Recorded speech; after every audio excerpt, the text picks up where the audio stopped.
Mga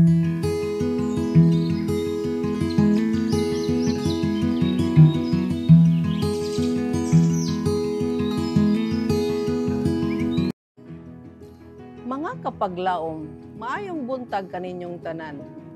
Ang atong hilisgutan ining katapusang adlaw sa bulan sa Disyembre 31, giulohan og ang gingharian sa gugma balaan.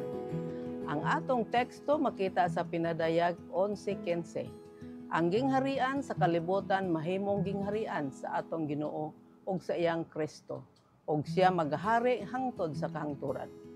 Mga kapaglaom, ang kagamhanan sa gingharian ni Kristo dili sama sa yutan-ong kagamhanan. Kini may usa ka representasyon sa iyang makinaiya ni adtong mga ginsakpan sa iyang gingharian. Ang iyang korte may usa nga sa diin ang balaang gugma maay mamuno og kansang mga buhatan o katungdanan gihatagan og pasidungog sa pagpalakaw sa gugma. Iyang gimanduan ang iyang mga alagad sa paggamit og kaluoy og sa mahigugmaong kalulot nga may iyang mga kinaiya ngadto sa ilang buluhaton sa opisina.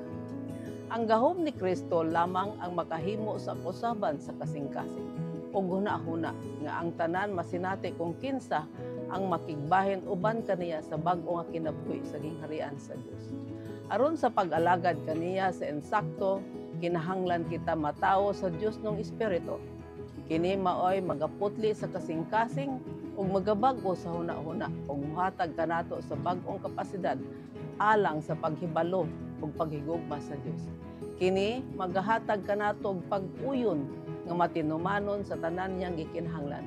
Mao kini ang matuod nga pagsimba.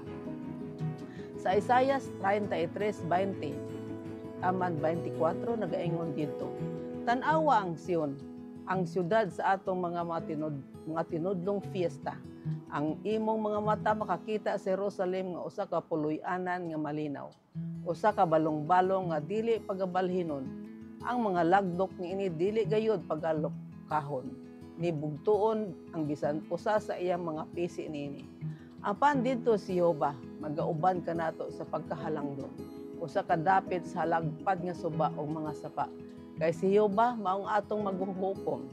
Si Jehova maong atong maghatag sa balaod. Si Jehova maong atong hari. Siya magaluwas kanato ug ang mulupyo dili magaingon, ako masakiton man. Ang katawhan nga nagpamuy niya dinhi pagapasayloon sa ilang kasalanan. Apan managlipay kamo ug managmaya sa walay katapusan tungod ni adtong gihimo ko. Ang Ginoo miahiwag awhag kay ania karon gihimo ko ang Jerusalem nga usa ka pagmaya ug ang iyang mga pumuluyo nga usa ka kalipay. Ug ako magamaya diha sa Jerusalem ug magakalipay diha sa atong katawhan. Ug dili na pagahidunggan diha kaniya ang tingog sa pagbako ug ang tingog sa paghilak. Ug sila magatukod og mga balay ug magapuyo niini ug sila magatanom ug mga kaparasan ug magakaon sa ilang bunga.